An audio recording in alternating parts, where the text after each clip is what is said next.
মোহাম্মদ রবি সুন্নাত, বাবরি চুল রাখা মোহাম্মদ রবি সুন্নাত, পাগড়ি পরা মোহাম্মদ রবি সুন্নাত, রুমাল মাথায় দেওয়া মোহাম্মদ রবি সুন্নাত। শুধু তাই নয়, মেসওয়াক করা মোহাম্মদ রবি সুন্নাত, দাড়িকে বড় করা মোহাম্মদ রবি সুন্নাত, গোঁফকে ছোট করা মোহাম্মদ রবি সুন্নাত, পাঞ্জাবি গায়ে দেওয়া মোহাম্মদ রবি সুন্নাত, ভেতরে গেঞ্জি গায়ে দেওয়া মোহাম্মদ রবি সুন্নাত। শুধু তাই নয়, পেশাব পায়খানা ফিরে কুলুপ ব্যবহার করা মোহাম্মদ রবি সুন্নাত, আর পানি ব্যবহার করা ইব্রাহিম নবীর সুন্নাত। শুধু তাই নয়, জুতো পায়ে দেওয়া মোহাম্মদ নবীর সুন্নাত। মোহাম্মদ নবীর সুন্নাত হলো কি? খাবার আগে হাত ধোয়া মোহাম্মদ নবীর সুন্নাত, খাবার আগে দস্তরখানা বিছানো মোহাম্মদ নবীর সুন্নাত। নবী আমার খাবার আগে লবণ বা পানি গালে দেওয়া মোহাম্মদ নবীর সুন্নাত। নবী আমার 3 আঙুলে খাবার তুলতেন, 5 আঙুলে গালে দিতেন। 3 আঙুলে খাবার তুলতেন, 5 আঙুলে গালে দিতেন, ভালো করে চিবিয়ে হজম করে বের করতেন। শুধু তাই নয়, মোহাম্মদ নবীর সুন্নাত আরো কয়েকটা শুনে নিন। এরপরে নবীজি বললেন, খাওয়া যখন হয়ে যাবে, খাওয়া যখন হয়ে পানি যখন পান করবে, খাবার মাঝে ঢক ঢক ঢক ঢক করে পানি পান করবে না, 3 ঢোকে পানি পান করবে। নবীজি বললেন, খাওয়া হয়ে গেলে আঙুলটাকে ভালো করে চাটবেন। আঙুল চাটা হলো মোহাম্মদ নবীর সুন্নাত। যে প্লেটে খাবেন ওই প্লেটটা আপনি চেটে খাবেন। আল্লাহর নবীর স্ত্রী আম্মা জান আয়েশা বর্ণনা করছেন, 1000টা প্লেট যদি আমার সামনে দেওয়া হয়, আল্লাহর নবী যে প্লেটে খেয়েছেন ওই প্লেটটা আমি আগেই বুঝতে পারতাম আল্লাহর নবীর প্লেটটা অত্যন্ত পরিষ্কার থাকতো। আর আপনি একজন মৌলী সাহেব লোক, বক্তা লোক, খেতে বসেছেন আর প্লেটটা চেটে খাননি, বোঝা যাচ্ছে তোমার মধ্যে মোহাম্মদ নবীর সুন্নতটা নেই। তুমি খালি মুখেই বলো আই লাভ মুহাম্মদ সাল্লাল্লাহু আলাইহি সাল্লাম। ঠিক না বে ঠিক? তুমি মৌলী সাহেব, বক্তা, তুমি বাসনটা চেটে খেলে না? কিসের তুমি পিসা মৌলী সাহেব, বক্তা? ফালতু কথা করে। তোমার মধ্যে এইটুকু সুন্নত নাই মুহাম্মদ সাল্লাল্লাহু আলাইহি ওয়াসাল্লামের। কোথায় আছেন আপনি? বাস্তবটাই বলে গেলাম। শুধু তাই নয়, মুহাম্মদ নবীর সুন্নাত শুনে রেখে দিন। নবী বলেছেন, খাওয়া হয়ে গেলে খাবার পরে দোয়া বলবেন। নবী বলেছেন কতটা পরিমাণ খাবেন, পেটটাকে 3টে ভাগে ভাগ করবেন। প্রথম ভাগটা খাবার দিয়ে ভর্তি করবেন, দ্বিতীয় ভাগটা পানি দিয়ে ভর্তি করবেন, তৃতীয় ভাগটা ফুল ফাঁকা রাখবে, হজমের উপকার হবে। আর এ চাচা নবী ভক্ত কি বাবা?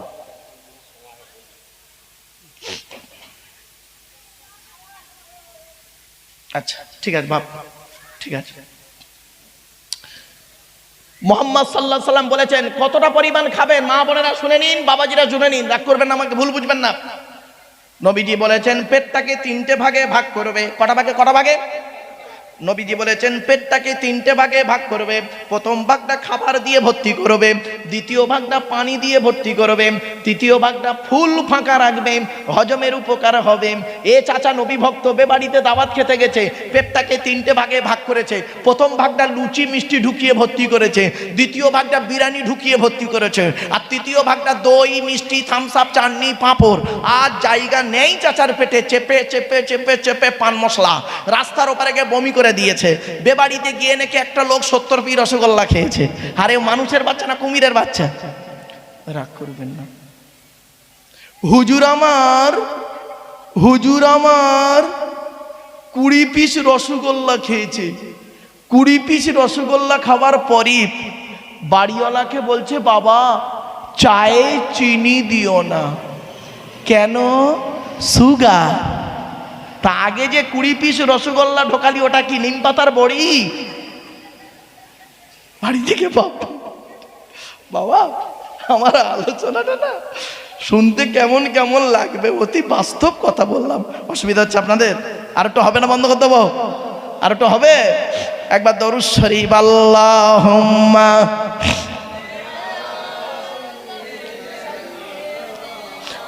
মাওলানা মুহাম্মদ ওয়া আলা আলি সাইয়্যিদিনা। আমার বাপেরা, এবার আসছি আমি যে আপনাদেরকে আঙুল তুলে কথা বলছি না, বা বলুন একটু কথা বলুন। আপনারা লোকের সঙ্গে যখন কথা বলেন এই শাহাদাত আঙুল তুলে কথা বলেন তো? অনেক সময় কথা বলেন না? শোনেন, আপনি যদি আঙুল তুলে কথা বলেন, অন্য লোক যে শোনে সে বলে এই আঙুল নাবা, বলে না, বলবেন না, ও জানে না। পৃথিবীতে একজন নবী ছিলেন যিনি তার উম্মতদের সঙ্গে যখন কথা বলতেন শাহাদাত আঙুল তুলে চ্যালেঞ্জ নিয়ে কথা বলতেন। এই শাহাদাত আঙুল তুলে কথা বলা একটা নবীর সুন্নাত। আবার শুধু একটাই নবী, অনেকগুলো সুন্নাত আছে, সেই নামটা পরে বলছি, আরো একটু জীব। আচ্ছা বাবা, আপনারা সেলাই করা কাপড় পরেছেন না? আর বলুন না একটু, জামা সেলাই করা আছে তো? পৃথিবীতে সর্বপ্রথম দর্জি ছিলেন সেই নবী। তার আগে লোক কিভাবে কি পরতো? ওই গাছের চামড়া, গাছের ছাল, পশুর চামড়া পরে জড়িয়ে থাকতো। সেই নবী সর্বপ্রথম সেলাই করা শিখিয়েছিলেন পৃথিবীর মানুষকে। শুধু তাই নয়, লেখাপড়া শেখেন। এই জন্য আপনাদেরকে বলি, লেখাপড়া শেখান ছেলে মেয়েদেরকে, এডুকেশনের খুবই দরকার, এডুকেশনের খুবই দরকার। সেই নবী সর্বপ্রথম লেখাপড়া করেছিলেন। এই তিনটের উত্তর হবে একজন নবী। নামটা বলবো, মনে থাকবে? কোরআনের আয়াত দিয়ে বলি, ওয়াজকুরু ফিল কিতাবি ইদরিস ইন্নাহু কানা সিদ্দিকান নাবিয়্যা ওয়া রাফা'নাহু মাকানান আলিয়্যা। 16 নম্বর পারার 8 নম্বর পৃষ্ঠার 9 নম্বর লাইন, সূরার নাম সূরা মারিয়াম। আল্লাহ বলছেন ইদ্রিস বলে একজন নবী আছে, তাকে স্মরণ করো। ইদ্রিস নবীর নাম ইদ্রিস নয়, ওনার নাম হলো খাইনুক। কি বললাম বাবা? খাইনুক। ইদ্রিস নামটা কবে হলো শুনে রেখে দিন। আল্লাহ পাক যখন ওহী দিতেন উনি খালি ভুলে যেতেন। আল্লাহ বললেন জিবরাইল খাইনুককে বলো লিখে রেখে দিতেন। দারাসা ইয়াদরুসু দুরুসান শব্দ থেকে এসেছে ইদ্রিস শব্দ, লেখাপড়া করা। জীবনে পৃথিবীর সর্বপ্রথম লেখাপড়া করেছিলেন ইদ্রিস নবী, এই জন্য ওনার নাম হয়েছে ইদ্রিস। ওই ইদ্রিস নবীর সুন্নাত হলো সেলাই করা জামা পরা। আর আমরা তো জানি না কোনটা কোন নবীর সুন্নাত, নিজেদের মধ্যে মারামারি ঝগড়া করি। বাবা রাগ করবেন না, চলুন এখন নবীদের কথা বলছি। নবীদের পরিচয় আপনাদের রেখে দিইনি। নবীদের পরিচয় হলো তিনটে। কটা? আল্লাহর পরিচয় হলো 4টে, প্রথমেই বলে দিয়েছি, কুল হু আল্লাহ সূরা। আর নবীদের পরিচয় তিনটে। কি কি? 1 নম্বরে যিনি নবী হবেন তার চরিত্র উত্তম হতে হবে। 2 নম্বরে যিনি নবী হবেন তার উপর আল্লাহর তরফ থেকে ওহী নাযিল হতে হবে। 3 নম্বরে যিনি নবী হবেন তার দ্বারাই অলৌকিক ঘটনা ঘটতে হবে, একটা হোক বা 50টা হোক। পৃথিবীতে যত নবী এসেছেন প্রত্যেক নবীর মাধ্যমে আল্লাহ পাক 1 থেকে 50টার ভিতরে মুজিজা দিয়েছেন। আমার নবী বিশ্ব নবী কুল কায়নাতের রাসূল রাহমাতুল লিল আলামিন মুহাম্মদ সাল্লাল্লাহু আলাইহি ওয়াসাল্লামের মাধ্যমে আল্লাহ পাক পৃথিবীতে 1000-এরও বেশি মুজিজা দিয়েছেন। সর্বশ্রেষ্ঠ হলো এই কোরআন নাজিল করা, এই কোরআন নাজিল করা। চলুন এই কোরআনের পরিচয় দেব, মুহাম্মদ সাল্লাল্লাহু আলাইহি ওয়াসাল্লামের পরিচয়টা দিয়ে দিই আগে। আচ্ছা, আমাদের নবীর নাম মুহাম্মদ সাল্লাল্লাহু আলাইহি ওয়াসাল্লাম, তাই তো নাকি? আচ্ছা, নবী কোন বংশে জন্মগ্রহণ করেছেন? কুরাইশ বংশে। কোন বংশে বাবা? কুরাইশ বংশে। কার নাম কুরাইশ? নবীর পরিচয়টা দিচ্ছি, দয়া করে আমি আপনাদেরকে করজোড়ে নিবেদন করছি, দয়া করে সুবহানাল্লাহটা একটু জোরে বলতে হবে। পারবেন তো? পারবেন? চলুন, কোন বংশ বললেন? মুহাম্মাদের বাপের নাম আব্দুল্লাহ, আব্দুল্লাহর বাপের নাম আব্দুল মুত্তালিব, আব্দুল মুত্তালিবের বাপের নাম আব্দে মান্নাফ, আব্দে মান্নাফের বাপের নাম হাশেম, হাশেমের বাপের নাম কুসাই, কুসাইয়ের বাপের নাম কিলাব, কিলাবের বাপের নাম মুররা, মুরার বাপের নাম লুবাই, লুবাইয়ের বাপের নাম কাব, কাবের বাপের নাম গালিব, গালিবের বাপের নাম ফিগির, ফিগির থেকে কুরাইশি বংশ এসেছে। নবীর বাপের নাম আব্দুল্লাহ, মায়ের নাম আমিনা, দাদার নাম আব্দুল মুত্তালিব, দাদির নামটা কি? নেতিলা বিনতে খব্বাব, ব্র্যাকেটে ফতেমা, কেউ বলেছেন সামিরা। নবীর নানার নাম হলো আব্দুল ওয়াহাব জুহরি, নবীর নানির নাম হলো বারিরা বা বাররা, নবীর দুধমার নাম হলো হালিমা, নবীর দুধ বাপের নাম হলো হারেস, নবীর দুধ ভাইয়ের নাম আব্দুল্লাহ, নবীর বাপের নাম আব্দুল্লাহ, নবীর দুধ ভাইয়ের নাম আব্দুল্লাহ, দুটো যেন এক করে ফেলবেন না। নবীর জন্ম 570 খ্রিস্টাব্দে। ইংরাজি কি মাস ছিল? 29 আগস্ট। আরবি মাস ছিল রবিউল আউয়াল মাস। 12 তারিখ মতান্তরে 9 তারিখ সোমবার শবে সাদেকের সময় আরবের মক্কা নগরী কুরাইশ বংশে নবীর জন্ম। নবীর বাপেরা হলো 10 ভাই, নবীর মায়েরা হলো 19 বোন। নবীর 9টা চাচা, 18টা খালা, 6টা ফুপু, 7টা ছেলে মেয়ে। নবীর 9টা চাচার নাম কি? বড় চাচার নাম হারেস, জুবায়ের, মুকাইম, ফাইদাক, জাইদাক, আবু লাহাব, হামজা, আব্বাস, আবু তালেব, নবীর বাপ হলো আব্দুল্লাহ। কই আবু জাহালের নাম তো এখানে নেই। আবু জাহাল নবীর চাচা নয়। আমরা জানি না বলে দিই আবু জাহাল নবীর চাচা, বলে না অনেকে। না বাবা, কিছু কিছু জিনিস আছে আমরা বলে দিই, কিন্তু আদৌ সেগুলো বাস্তবে সঠিক নয় গো বাপ। একটা বলবো আপনাদের, একটা বলবো। হ্যাঁ, এই দেখুন, অনেক বক্তার মুখ থেকে শুনেছেন কি, আসসালাতু মেরাজুল মুমিনিন, নবীজি বলেছেন নামাজ আমার মেরাজ শরীফ, বলে না অনেকে। খবরদার এটা বলবেন না, এটা কোনো হাদিসই নয়, এটা কোনো হাদিস নয়। আসসালাতু মেরাজুল মুমিনিন, এটা হাদিস নয় গো বাবা। বিজ্ঞ পণ্ডিতরা গবেষণা করে বের করেছে এটা হাদিস নয়, নবীর কথা এটা নয়, এটা একটা বাক্য। সেটাকে আমরা নবীর হাদিস বলে চালিয়ে দিলাম। এত সহজ জিনিস নয় গো বাপ। চলেন, নবীর 7টা ছেলে মেয়ে, 3টে পুত্র সন্তান, 4টে কন্যা সন্তান। 3টে পুত্র সন্তানের নাম কি? বড় ছেলেটার নাম কাসেম, তারপরের ছেলেটার নাম হলো তাহির বা তৈয়েব, ছোট ছেলেটার নাম হলো ইব্রাহিম। 4টে কন্যা সন্তানের নাম কি? বড় মেয়েটার নাম জাইনাব, রুকাইয়া, উম্মে কুলসুম, ছোট মেয়েটার নাম হলো ফাতেমা, যার সঙ্গে নবীজি হযরত আলী রাদিয়াল্লাহু তাআলা আনহুর বিবাহ দিয়েছিলেন। এখান থেকে একটা শিক্ষা নিয়ে নিন, কোন ছেলেকে জামাই করবেন, যাই তাই ছেলেকে জামাই করবেন না। আমার মা বোনদের বলে যাচ্ছি, বাবাজি যুবক ভাইদের বলে যাচ্ছি, যাই তাই ছেলেকে জামাই করবেন না। কোন ছেলেকে জামাই করবেন? যে ছেলের মধ্যে কমসে কম 2টো গুণ পাবেন। আর কোন মেয়েকে বৌমা করবেন? কোন মেয়েকে বৌমা করবেন? খালি সাদা চামড়া দেখে ছুটবেন, সব সাদা চামড়ার মেয়ে ভালো নয়, রাগ করবেন না। বাংলায় একটা কথা আছে, নদীর জল ঘোলা ভালো, জাতের মেয়ে কালো ভালো। কথাটা একেবারে ফেলে দেওয়ার নয়। কোন মেয়েকে বৌমা করবেন? যাই তাই মেয়েকে বৌমা করবেন না। এই কোরআনে আল্লাহ জানিয়ে দিয়েছেন কোন মেয়েকে বৌমা করবেন, যে মেয়ের মধ্যে কমসে কম 6টা গুণ পাবেন। কটা গুণ? 6টা গুণ বলবো? হ্যাঁ, চলুন। কোন ছেলেকে জামাই করবেন? খালি একলা বাপের একটা ছেলে দেখে ছুটবেন, সব একলা বাপের একটা ছেলে সমান নয়। শুনে নিন, যে ছেলের মধ্যে কমসে কম 2টো গুণ পাবেন।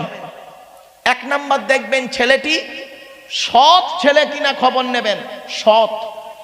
সৎ কাকে বলে? বক্তব্য শুরুতেই বলেছি, রসুল বলেছেন 2 ঠোঁটের মাঝখানে 2 রানের বীজখানে। মনে পড়ছে? বাড়ি থেকে ভাববেন। আরে আপনারা মেয়ে দেখতে গেলে কি করেন?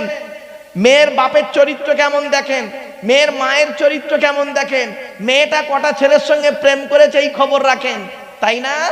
আর ছেলের খবরটা কেন নেন না? ছেলের বাপের চরিত্র কেমন, ছেলের মায়ের চরিত্র কেমন, ছেলে কটা মেয়ে নষ্ট করেছে, এ খবর তো নেন না কেন? বাড়ি থেকে ভাববেন। 1 নাম্বার ছেলেটি সৎ ছেলে কিনা খবর নেবেন।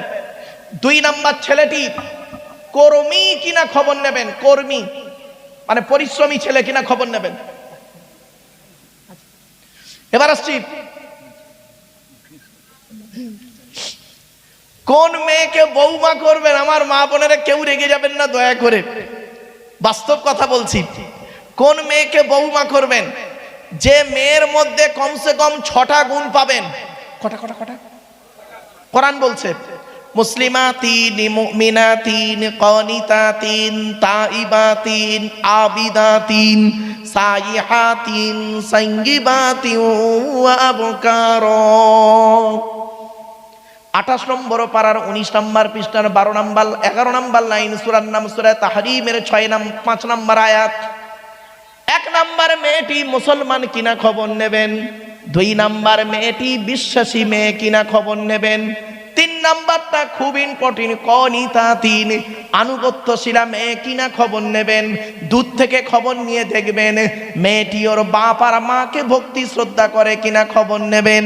দূর থেকে খবর নিয়ে সঠিক তথ্য যদি পেয়ে যান মেয়েটি ওর বাপ আর মাকে ভক্তি শ্রদ্ধা করে না, ও যত সুন্দরী মেয়ে হোক আর যত বড় পীর সাহেব, মলি সাহেব, মুফতি সাহেবের মেয়ে হোক, জীবনে কোনোদিন ওই মেয়েকে বৌমা করবেন না। ওর নিজের বাম্মাকে ভক্তি শ্রদ্ধা করে না, তোমার বাম্মার পাতে সহজে এক থালা ভাত দিতে চাইবে না। এ বাচ্চাই জবাব দে। বেশিরভাগ মেয়েদের সংসার নষ্ট হয় মেয়ের মায়ের কান ভাঙা নিতে, ঠিক না বেঠিক? যে মেয়ের মা যত বেশি চালাক, ওই মেয়ের কপালে তত তাড়াতাড়ি তলাক। রাগ করবেন না, বাস্তব কথা বলছি। মা বোনেরা কেউ রেগে যাবেন না, মা বাস্তবটাই বলছি। মেয়েদের শত্রু পৃথিবীতে দুটো। কটা কটা কটা এটা কথা বলুন আপনারা আমার সাথে।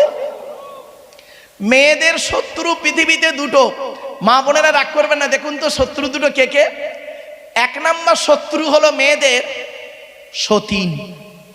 সতীন হলো মারাত্মক শত্রু।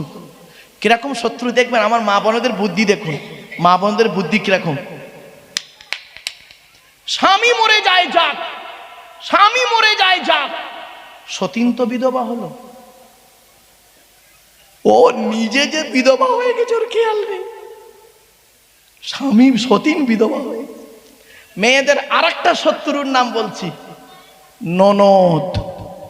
ননদ ননদ এজন্য আপনাদেরকে আমি হাতে ধরে বলে যাচ্ছি, আপনি যখন আপনার বোনকে, নিজের বোনকে যখন ছোলা চিনি জামা কাপড় টাকা পয়সা দেবেন, বউকে না যাইনে দেওয়াটাই হলো উত্তম।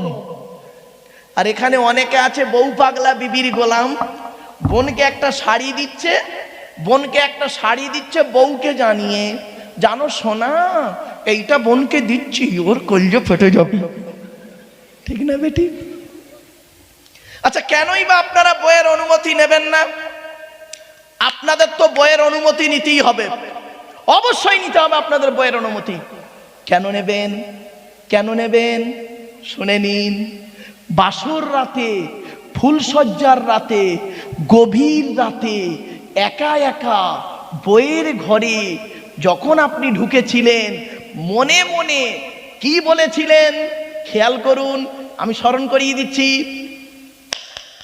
50,000 টাকা ইয়াম্মা গাড়ি 5 ভরি সোনার বিনিময়ে আজ থেকে তোমার বাপের কেনা চাকর গোলাম হইয়া গেলাম, তুমি যাহাই বলিবে তাহাই শুনিব, গন্ডগোল যদি করি মারিতে দ্বিধাবোধ করিবে না, তোমার বিরুদ্ধে যদি কোনোদিন কোনো গন্ডগোল করিয়া থাকি বাগইয়াটি থানায় বধূ নির্যাতন কেস দিয়া বাপ আর মাকে জেলে খাটাইয়া লকাবে ঢুকাইয়া আমার পেটাই দেবে। হয়েছে? বাড়ি থেকে ভাববে আমার এই বক্তব্যটা না সাময়িক শুনতে হাসি লাগবে, বাড়ি থেকে ভাববেন। অনুরোধ করে বলে যাচ্ছি, আল্লাহর নবী একদিন সাহাবীদেরকে বলছেন, মা বোনেরা শুনে নিন, রেগে যাবেন না মা। নবীজি একদিন সাহাবীদেরকে বলছেন, তোমাদের বাড়িতে কয় শ্রেণীর মেয়ে ছেলে আছে গো? কয় শ্রেণীর মেয়ে ছেলে আছে? সাহাবীরা বললেন, ইয়া রাসূলুল্লাহ, আমাদের বাড়িতে 4 শ্রেণীর মেয়ে ছেলে আছে। কয় শ্রেণীর? 4 শ্রেণীর। কে কে? মা, বোন, মেয়ে, বউ। মা, বোন, মেয়ে, বউ, 4 শ্রেণীর মেয়ে ছেলে। নবীজি বললেন, কি করে বুঝবে এই 4 শ্রেণীর মেয়ে ছেলে জান্নাতি না জাহান্নামী? আপনারাই বলুন, কি করে বুঝবেন? 8 ঘরার মানুষ, আমার মা বোনরা শুনে নিন, মায়েরা বোনেরা, অনুরোধ করে আপনাদের বলে যাচ্ছি, বাড়ি থেকে এই জিনিস পরিবর্তন করুন। আল্লাহর নবী বললেন, তোমরা কি করে বুঝবে এই 4 শ্রেণীর মেয়ে ছেলে জান্নাতি না জাহান্নামী? সাহাবীরা পুরো চুপ। কিছুক্ষণ পরে নবীজি বললেন, শোনো, যে সমস্ত নারীদের মধ্যে কমসে কম এই 6টা অভ্যাস থাকবে, কটা কটা? কমসে কম এই 6টা অভ্যাস থাকবে, ওই মেয়ে ছেলে যত নামাজ পড়ুক, যত রোজা রাখুক, যত বোরকা পড়ুক, যত হজ করুক, ওই মেয়ে ছেলে জাহান্নামী, জাহান্নামী, জাহান্নামী। আমার মা বোনরা শুনে নিন, মায়েরা বোনেরা ভুল বুঝবেন না মা। আর আপনাদেরকে অনুরোধ করে বলে যাচ্ছি, আজকের বাড়িতে গিয়ে এই 6টা অভ্যাস যদি আপনার মায়ের মধ্যে থাকে, মায়ের পায়ে ধরে ক্ষমা চেয়ে বলবেন, মা এই 6টা অভ্যাস আমি শুনে এসেছি, তুমি দয়া করে পরিবর্তন করো। মেয়ের মধ্যে যদি থাকে, বোনের মধ্যে যদি থাকে, পরিবর্তন করাবেন। কি কি 6টা অভ্যাস শুনে নিন। 1 নাম্বার, নবী বললেন ওই সমস্ত মেয়ে ছেলেরা হবে জাহান্নামী যে সমস্ত মেয়ে ছেলেরা তার স্বামীর সঙ্গে যখন কথা বলে মেজাজ দিয়ে কথা বলে। অনেক মা বোন আছে দেখবেন, পাড়ার ছেলের সঙ্গে, পাড়ার লোকের সঙ্গে কথা বলে মিষ্টি ভাষায়, আর স্বামীর সঙ্গে যখন কথা বলে মেজাজ দিয়ে কথা বলে। খবরদার মা বোন, এটা আপনি করবেন না। একজন পুরুষ 4 জনকে খুশি করলে জান্নাতি। কজন? একজন পুরুষ 4 জনকে খুশি করলে জান্নাতি। একজন নারী 3 জনকে খুশি করলে জান্নাতি। আগে পুরুষেরটা বলি। 4 জন কে কে? হে পুরুষ, আপনি আপনার রব আল্লাহকে খুশি করুন, অর্থাৎ কোরআন মোতাবেক জীবন যাপন করুন। হে পুরুষ, আপনি আপনার নবীকে খুশি করুন, অর্থাৎ নবীর হাদিস মোতাবেক জীবন যাপন করুন। 3 নাম্বার, হে পুরুষ, আপনি আপনার জন্মদাতা বাপকে খুশি করুন। 4 নাম্বার, হে পুরুষ, আপনি আপনার পেটে ধরা মাকে খুশি করুন। এই 4 জনকে যদি কোনো পুরুষ খুশি করতে পারে, ওই পুরুষ হলো জান্নাতি। পেছনে একটা আয়াত বলছি, হাদিসটাও বলছি, শুনে নিন। মদিনার সবথেকে ধনী মানুষ ছিলেন তৎকালীন যুগে। তৎকালীন যুগে মদিনার সবথেকে ধনী ব্যক্তি, লোকটার নাম ছিল হযরতে আমর জামুহ রাদিয়াল্লাহু তাআলা আনহু। প্রচুর টাকার মালিক ছিলেন উনি। তো আল্লাহর নবী একদিন বসে আছেন, ডান দিকে হযরত আবু বকর সিদ্দিক রাদিয়াল্লাহু তাআলা আনহু বসে আছেন, বাম দিকে হযরত ওমর রাদিয়াল্লাহু তাআলা আনহু বসে আছেন। হযরতে আমর জামু আসছেন, হযরত আবু বকর সিদ্দিক রাদিয়াল্লাহু তাআলা আনহু রাসূলকে বলছেন, ইয়া রাসূলুল্লাহ, এই মদিনার বাজারের সবথেকে ধনী লোকটা আসছে আপনার কাছে, সবথেকে ধনী লোকটা আসছে। নবীজি বললেন, আসতে দাও, আসতে দাও, আসতে দাও, আসুক আসুক, আসতে দাও। লোকটি এলেন, আসার পরে রাসূলকে সালাম করলেন, আসসালামু আলাইকুম। তো সাহাবীরা বললেন, ওয়া আলাইকুম আসসালাম। রাসূল জবাব দিলেন। দেওয়ার পরে নবীজি বললেন, বসো। লোকটি বসলেন। কিছুক্ষণ পরে লোকটি প্রশ্ন করছে নবীকে, ইয়া রাসূলুল্লাহ, আল্লাহ আমাকে অনেক অর্থ দিয়েছে, টাকা পয়সাগুলো মরণের আগে কোথায় ব্যয় করলে আল্লাহ খুশি হতেন, যদি দয়া করে একটু বলে দিতেন, আমি মৃত্যুর আগে টাকা পয়সাগুলো ওই জায়গাতে খরচা করে চলে যেতাম। আচ্ছা, প্রশ্নটা ভালো না খারাপ বলুন, একটু দয়া করে বলুন। ভালো। ব্যাস, উনি প্রশ্ন করে বসে আছেন। ওনাকে কেন্দ্র করে এই আয়াতটা নাজিল হলো। কি? জিবরাইল এলেন আর আয়াত নাজিল হচ্ছে, ইয়াসআলুনাকা মাযা ইউনফিকুন কুল মা আনফাকতুম মিন খায়রিন ফালিলওয়ালিদাইনি ওয়াল আকরাবিন। 2 নম্বর পারার 12 নম্বর পৃষ্ঠা 13 নম্বর লাইন, সূরার নাম সূরা বাকারা। নবী, তোমাকে ওরা প্রশ্ন করছে টাকা পয়সা কোথায় দান করলে আল্লাহ খুশি হবে। নবী, তুমি বলে দাও, টাকা পয়সা সর্বপ্রথম তোমরা তোমাদের বুড়ো বুড়ি বাপ আর মায়ের পিছনে ব্যয় করবে, আল্লাহ খুশি হয়ে যাবে। টাকা পয়সা সর্বপ্রথম কার পিছনে ব্যয় করতে হবে বললো আল্লাহ? জোরে বলুন। মা বাপ। আর আপনি আগে ভালো ছেলে হন, পরে ভালো জামাই হবেন। আমরা ভালো জামাই হতে পেরেছি, ভালো ছেলে হতে পারিনি। আমার শ্বশুর আমাকে কি বলে জানেন? আমার জামাই খুব ভালো। আমার শাশুড়ি বলে আমার জামাই খুব ভালো। আর জন্মদাতা বাপটা কি বলে শুনবেন? ও জন্ম দিয়ে পাপ করেছি। পেটে ধরা মাটা কি বলে শুনবেন? পেটে ধরে ভুল করেছি। কেন? কি এমন কাজ করলেন যে বাপ আর মা ছোটবেলায় কোলে করে আদরের চুমা দিল? কার দ্বারাই করলেন? সেই বাপ আর আপনাকে আব্বা বলে ডাকে না? শুনে রেখে দিন, 75 বছরের বুড়ো বাপ, কত কত কত 75 বছরের বুড়ো বাপটা যদি 50 বছরের ছেলেটাকে একবার আব্বা বলে ডাকে, জানবেন ওই 75 বছরের বুড়ো বাপের আব্বা ডাকটা হলো আল্লাহর আরশে আজিমের অন্তর ফাটা ডাক। দেখেছে কোনোদিন? বাড়ি থেকে ভাববেন, বাড়ি থেকে ভাববেন। মায়ের ওষুধ কেনার পয়সা দেয় না, মায়ের ওষুধ কেনার পয়সা দেয় না, শাশুড়িকে হজে নিয়ে যাচ্ছে, শাশুড়ির হজে নিয়ে যাচ্ছে। কত ভালো জামাই উনি। কবরে ঢোক, আদা রসুন বটবেন, কবরে ঢোক একবার, কবরে ঢোক একবার। বাস্তবটাই বললাম, বাবা রাগ করবেন না। বাপ আর মাকে যারা কাঁদিয়েছে সারাটা জীবন তাদের কাঁদতে হবে। কোরআনের দলিল, আমার কথা নয়। চলুন কোরআনের কোথায় কোথায় বাম্মার সেবা করতে হবে বলেছে দেখি। খালি গুনতে শুরু করো, আমি বলতে শুরু করি। 1 নম্বর পারার 11 নম্বর পৃষ্ঠা 12 নম্বর লাইন, সূরার নাম সূরা বাকারা, ওয়াবিল ওয়ালিদাইনি ইহসানা, বাম্মার সেবা যত্ন করো। 2 নম্বর পারার 12 নম্বর পৃষ্ঠা 13 নম্বর লাইন, সূরার নাম সূরা বাকারা, ইয়াসআলুনাকা মাযা ইউনফিকুন কুল মা আনফাকতুম মিন খায়রিন ফালিল ওয়ালিদাইনি ওয়াল আকরাবিন। বাম্মার পিছনে টাকা পয়সা ব্যয় করো।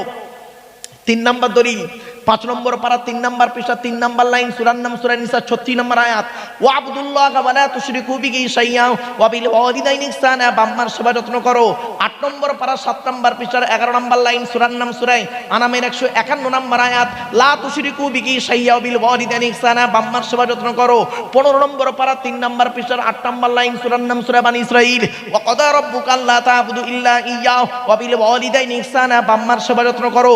20 নম্বর পারা 16 নম্বর পৃষ্ঠা 3-4 নম্বর লাইন, সূরার নাম সূরা আনকাবুত, ওয়া ওয়াসাইনাল ইনসানা বিওয়ালিদাইহি হুসনা, বাম্মার সেবা যত্ন করো। 21 নম্বর পারার 11 নম্বর পৃষ্ঠা 6-7 নম্বর লাইন, সূরার নাম সূরা লোকমান, ওয়া ওয়াসাইনাল ইনসানা বিওয়ালিদাইহি হামালাতহু উম্মুহু ওয়াগনান আলা ওয়াগনিন, বাম্মার সেবা যত্ন করো। 26 নম্বর পারা 2 নম্বর পৃষ্ঠা 12 নম্বর লাইন, সূরার নাম সূরা হাকাফের 15 নম্বর আয়াত, ওয়া ওয়াসাইনাল ইনসানা বিওয়ালিদাইহি ইহসানা হামালাতহু উম্মুহু কুরহা ওয়া ওয়াদাতুহু কুরহা। তোরা তোদের বাপ আর মায়ের সেবা যত্ন করো। তোদের মা তোদের বড় কষ্ট করে গর্ভে ধারণ করেছে, দুনিয়ার মুখটা বড় কষ্ট করে দেখিয়েছে। সন্তান তুমি যত বড় আলেম, হাফেজ, মাস্টার, ডাক্তার, ইঞ্জিনিয়ার, প্রফেসর হও না কেন, ইন্নাল জান্নাতা তাহতা আকদামিল উম্মাহাত, হে ছেলে মেয়েরা, তোদের জান্নাত হলো তোদের বাপ আর মায়ের পায়ের তলায়। যাদের বাম্মা মারা গেছে তারা এখন কি করবেন শুনে নিন। এই আয়াত যখন নাজিল হলো, একজন সাহাবী বলছেন, ইয়া রাসূলুল্লাহ, যুদ্ধের ময়দানে গিয়েছিলাম, এসে দেখছি আমার মা মারা গেছে, আমি এখন কি করব? আল্লাহ রাসূল বললেন, যুবক রে, তুমি তোমার মায়ের জন্য দুটো কাজ করবে। 1 নাম্বার মায়ের রুহে মাগফিরাতের দোয়া চাইবে। 2 নাম্বার তুমি তোমার মায়ের জন্য দান ও খয়রাত করবে। কবরে শুয়ে শুয়ে তোমার মা সওয়াব পাবে। আরেকজন ব্যক্তি উঠে দাঁড়িয়ে বলছে, ইয়া রাসূলুল্লাহ, আমার বাপও নেই মাও নেই, আমি কি করব? আল্লাহর নবী বললেন, মান যারা কবরা আবাওয়াইহি আও ওয়াহদিহিমা ফি কুল্লি জুমআতিন গুফিরা লাহু ওয়া কুতিবা লাহু বারাআ। নবী বলেন, জুম্মার দিনে যদি কোনো ছেলে তার বাপ আর মায়ের কবরটা একবার জিয়ারত করে, ছেলের দোয়ার ওসিলায় বাম্মার কবরটাকে আল্লাহ পাক আলোয় আলোকিত করে দেয়। বাপের কবরের দ্বারে কোনোদিন গেছেন? বছরে একবারও তো যান, শবে বরাতের রাতে। কেন প্রতি জুম্মার দিনে যেতে পারেন না? মনে রাখবেন, আপনি আপনার বাম্মার কবর জিয়ারত না করলে এটাও আশা ছেড়ে দেন, আপনার ছেলে আপনার কবরে যাবে, এই আশা আর করবেন না। আপনি আপনার বাম্মার যদি সেবা যত্ন না করেন, আপনিও আশাটা ছেড়ে দেবেন, আপনার ছেলে আপনার সেবা যত্ন করবে, এই আশাটাও করা ভুল আপনার। খারাপ সেন্স নেবেন না। চলো এবার আসছি মহিলাদেরকে লক্ষ্য করে বলছি, মা বোনেরা শুনে নিন। মেয়েরা 3 জনকে খুশি করলে জান্নাতি, পুরুষরা 4 জনকে খুশি করলে জান্নাতি। কে কে? আল্লাহ, নবী, বাপ আর মা। আর মহিলারা হলো 3 জনকে। কে কে? মা বোনেরা শুনে নিন। 1 নম্বর মা বোন, আপনি করবেন কি? আপনার রব আল্লাহকে খুশি করুন, অর্থাৎ কোরআন মোতাবেক জীবনযাপন করুন। 2 নম্বর মা বোন, আপনি আপনার নবীকে খুশি করুন, নবীর হাদিস মোতাবেক জীবনযাপন করুন। নবীজি যেভাবে চলতে বলেছেন সেইভাবে চলুন।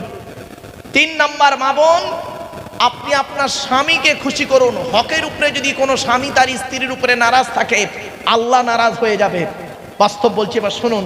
যে কথা বলতে বলতে চলে এসেছিলাম, আল্লাহর নবী বললেন যে নারীর মধ্যে কমসে কম 6টা অভ্যাস থাকবে, ওই নারী যত নামাজ পড়ুক, রোজা রাখুক, হজ করুক, জাহান্নামী জাহান্নামী জাহান্নামী। কে কে? 1 নাম্বার, যে নারী তার স্বামীর সঙ্গে যখন কথা বলে মেজাজ দিয়ে কথা বলে। খবরদার মা বোন, স্বামীর সঙ্গে কোনোদিন মেজাজ দিয়ে কথা বলবেন না, অনুরোধ করে গেলাম। যদি ভুল হয়ে থাকে স্বামী স্ত্রী মিটিয়ে নেন, সব থেকে ভালো জিনিস। শুনে নিন, স্বামী স্ত্রী বিভেদ সৃষ্টি করলে শয়তান খুশি হয়, আল্লাহ নারাজ হয়। আর স্বামী স্ত্রী ঝগড়া থেকে যদি মিল মহব্বত হয়ে যায়, আল্লাহ খুশি হয়, শয়তান নারাজ হয়। তো আপনি নিজেই ঠিক করুন, কাকে খুশি করবেন?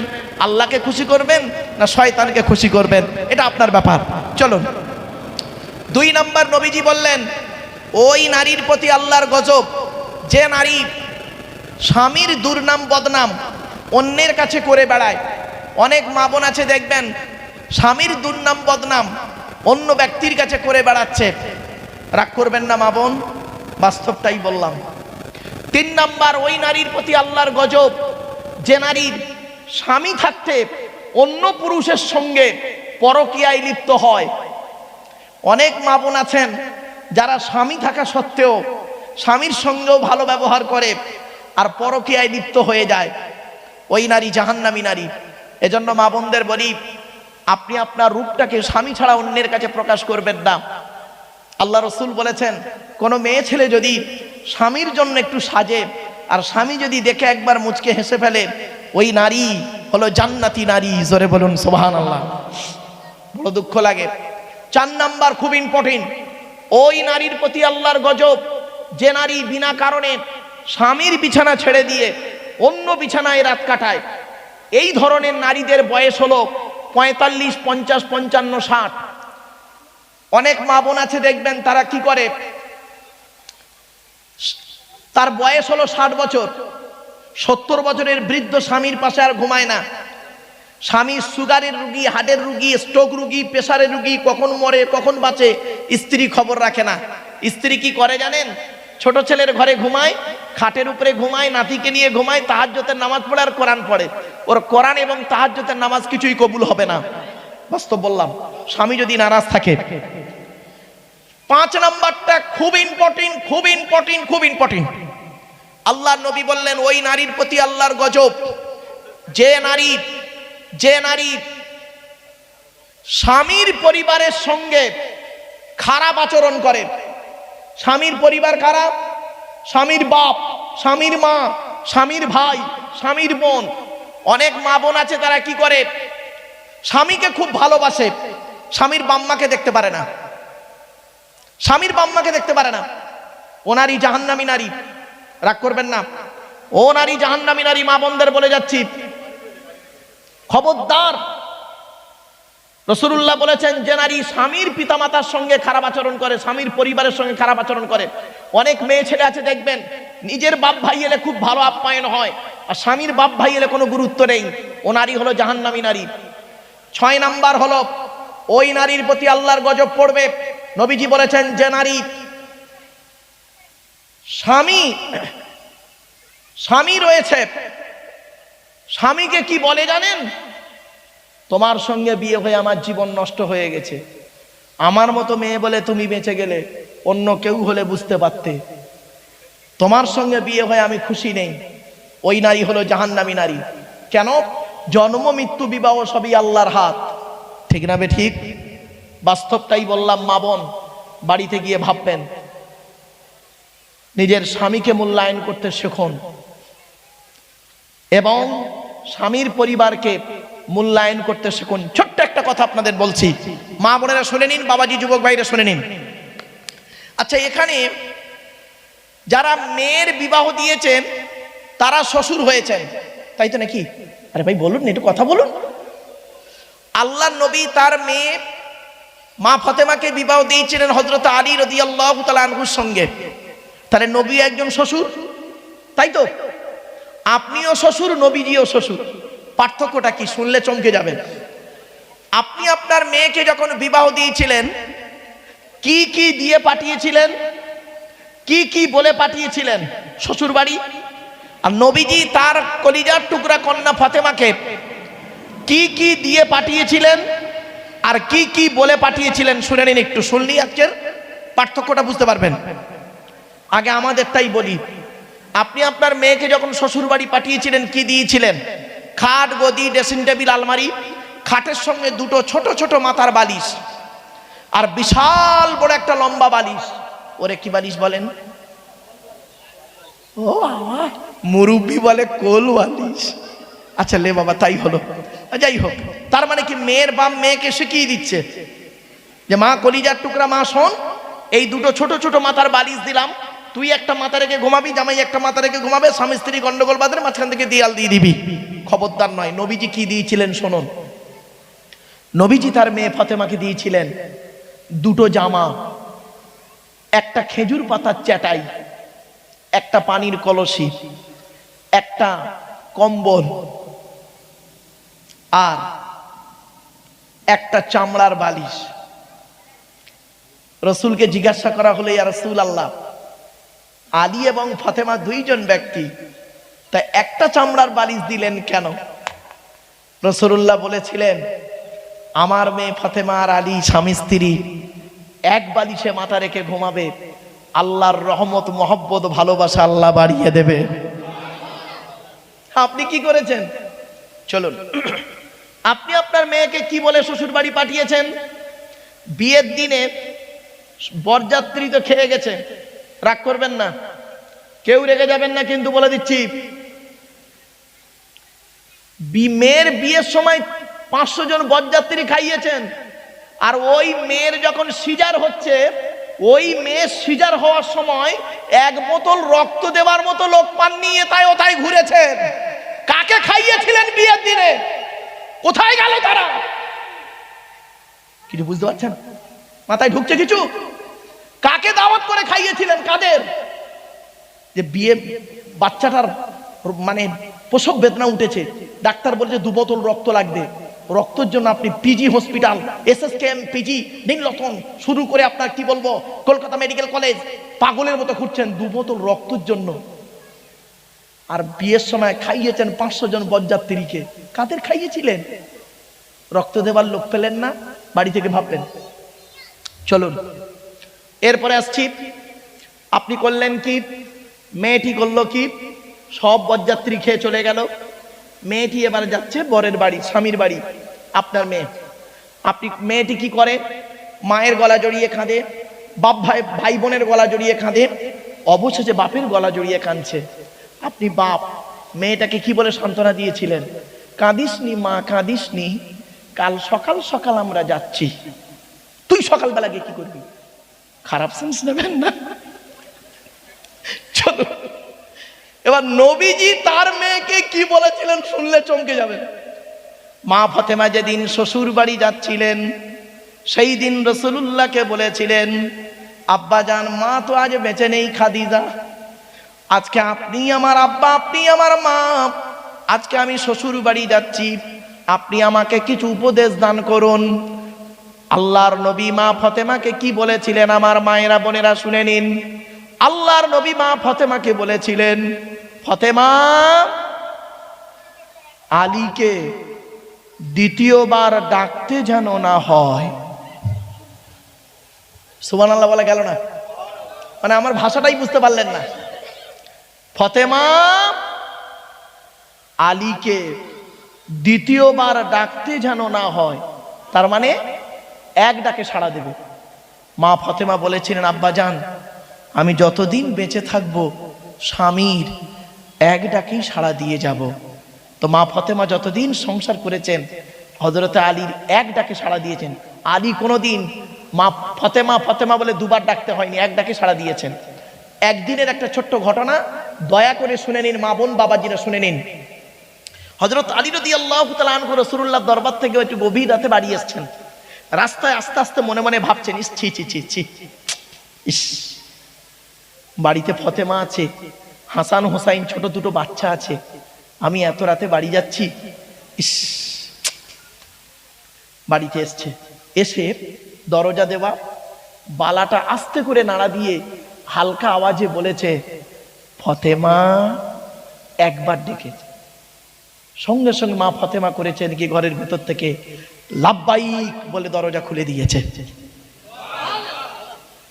হযরত আলী বলছেন, ফতেমা কিছু মনে করো না, আজকের একটু রাত করে ফেলেছি, এক কাজ করবে, কাল থেকে তুমি হাসান হোসাইন তিনজনে খেয়ে ঘুমিয়ে পড়বে, আর আমার জন্য খাবার রেখে দেবে, আমি যত রাতে আসি না কেন এসে খেয়ে শুয়ে পড়বো। ফতেমা সেদিন কি বলেছিলেন শুনে নিন, আট ঘরার মা বোনরা শুনে নিন, আর বাবাজিরা শুনে নিন, কি মেয়ে জন্ম দিয়েছেন আর কি মেয়ে পেটে ধরেছেন শুনে নিন। মা ফতেমা সেদিন বলেছিলেন স্বামীকে, এটা হলো আমার মায়ের স্বভাব, বাপের অর্ডার। মায়ের স্বভাব, বাপের অর্ডার। আলী তো অবাক, বলছে মায়ের স্বভাবটা কি বলো তো, একটু খুলে বলো তো। মা ফাতেমা বলছেন, আমরা হলাম 7 ভাই বোন, 3 ভাইকে আল্লাহ বাল্যকালে ডেকে নিয়েছে, মারা গেছে। 4 বোন জয়নাম, রুকাইয়া, উম্মে কুলসুম, আমি ছোট মেয়ে ফাতেমা। আমি আমার মা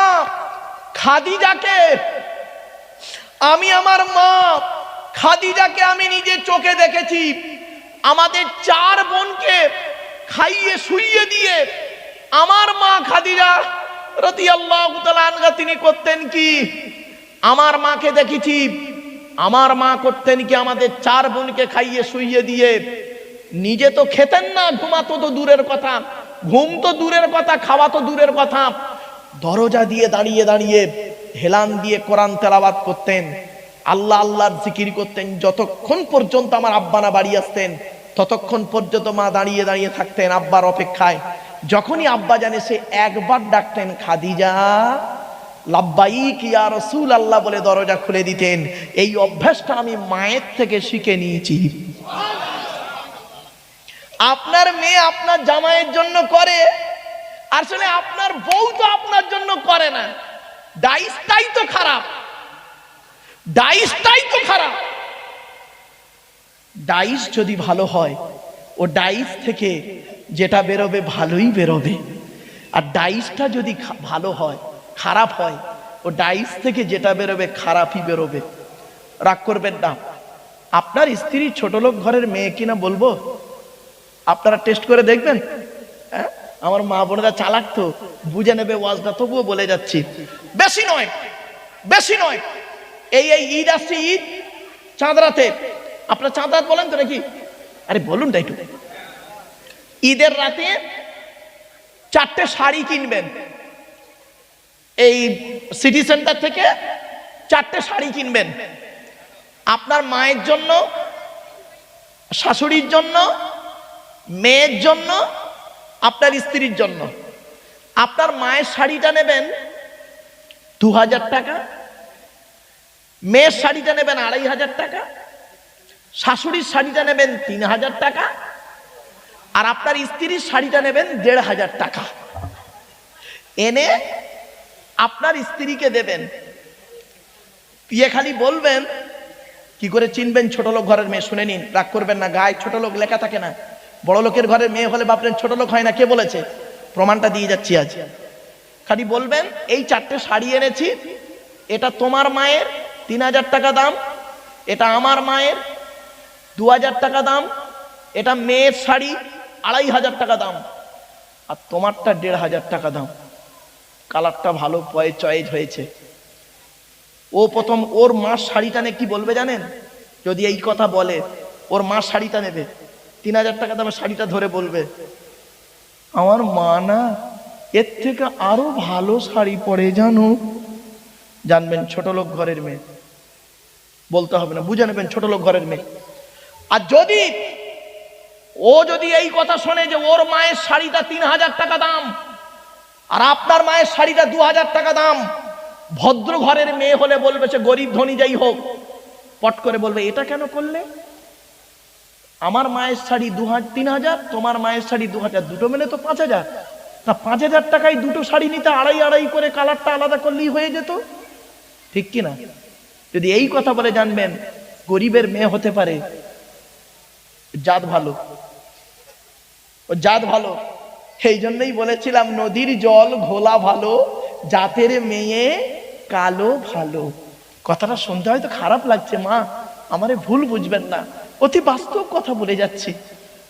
যে মেয়ে দেখবেন বিয়ের পরে স্বামীর কথার গুরুত্ব না দিয়ে ওর বাপ ভাইয়ের কথায় ওঠে বসে, ওই মেয়ের সংসার হলো জাহান্নাম। অনেক মা বোন আছেন, আমার মা বোনদের বলে যাচ্ছি, স্বামী কি জিনিস মূল্যায়ন করতে শিখুন। কোরআনের আরো বহু দলিল আছে বাপ, আপনাদেরকে আর বললাম না। এরপরে হযরত আলী বলছেন, তো একটা নাই বুঝলাম, মায়ের স্বভাবটা তুমি শিখেছো, মায়ের স্বভাবটা শিখেছো এক ডাকে সাড়া দিতে, তা বাপের অর্ডারটা কি বলো তো? মা ফাতেমা বলছেন, যেদিন আমি আপনার বাড়িতে আসি সেই দিন আব্বা জানকে জিজ্ঞাসা করলাম, আব্বা জান আপনি আমার মা, আপনি আমার বাপ, কিছু উপদেশ দিন। আমার আব্বা জান বলেছিলেন, ফাতেমা আলীর এক ডাকে সাড়া দেবে, আলীকে দ্বিতীয়বার ডাকতে যেন না হয়। বাপের সঙ্গে ওয়াদা করেছিলাম মরণ পর্যন্ত স্বামীর এক ডাকে সাড়া দেব, তাই আপনি যতক্ষণ না বাড়ি আসেন ততক্ষণ পর্যন্ত আমি জেগে থাকি, কখন আপনি একবারের বেশি দুবার ডাকতে যেন না হয়। কি ভাবলেন? আপনার মেয়ের নাম ফাতেমা,